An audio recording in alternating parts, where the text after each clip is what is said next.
Welcome into AZ Audibles. I'm Haley Stasiak alongside Eric Sorensen and Jordan Ham. There's a lot of buzz going around on the high school football front with signing day just a week away. But to begin, let's talk about the new NAIA program opening up in Surprise. Ottawa just hired Mike Nesbitt as its head coach, and he's going to get things started over there. What is going to set the tone for this program in the future? Well, I think they have a great blueprint in Arizona Christian. They are a program that hasn't been around for very long, but they were successful really from the get-go. They had about a year where they had to get their feet under them, but they were able to take their program to new heights very quickly, and part of that is just the in-state recruiting. It seemed like every time I was on a sideline, I saw an ACU coach recruiting someone that may not, that people weren't necessarily looking at, but have turned out to be some pretty good college talent.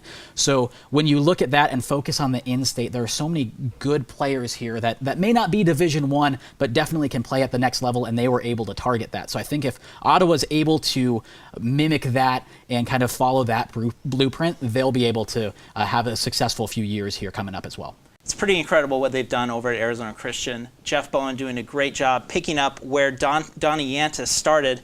And now, if you look at ACU, they're going to be competing with some of these kids in the West Valley in terms of recruits. They're probably going to have to work even harder to keep those kids with another NAIA program here in the Valley. Now, speaking of some lesser-known programs, Casa Grande has 4 guys who are going to be playing at the next level. What are some trends that we're kind of seeing with these schools and turning out big talent? Well, I was able to see them firsthand beat Marcos Deniza, and it was all about the offense. You had Trevor Russell, the wide receiver, who just made big play after big play, and Brock Hall, the quarterback. He's just very calm, cool, and collected.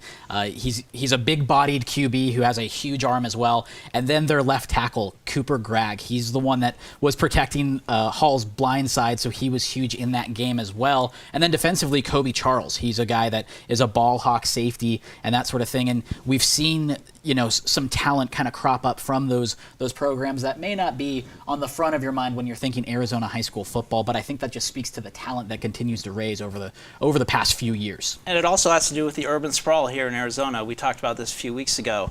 Phoenix is growing, Tucson is growing, lots of good programs with really good players, but in central Arizona you're seeing that as well. Casa Grande, also out at Maricopa, lots of good athletes there. Maricopa won the girls' state basketball championship a couple years ago, and a lot of their football players have ended up playing at schools in the Southeast Valley in terms of at the high school level.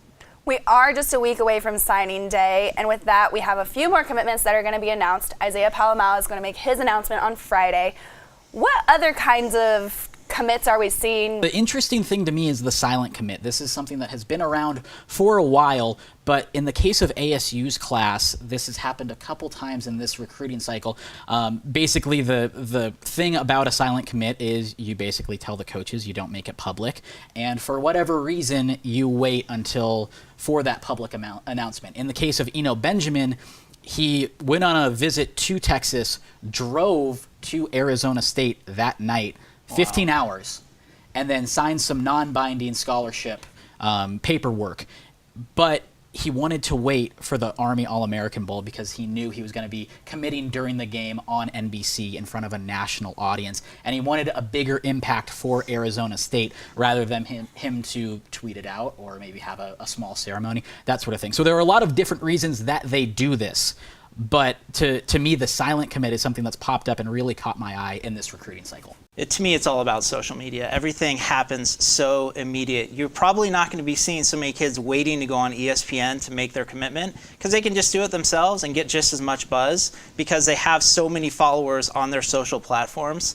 I'm fine with however the kids want to do it is fine, but you see some of these videos where there's so much production and so much time that goes into it. It bothers me a little bit, but the other side of me just chuckles because, you know what, it's their decision. They earned it. They earned it. They only get to do this once, so let them have their fun. That's what we've got for you this week on AZ Audibles. I'm Haley Stasiak alongside Eric Sorensen and Jordan Ham. We'll see you next week.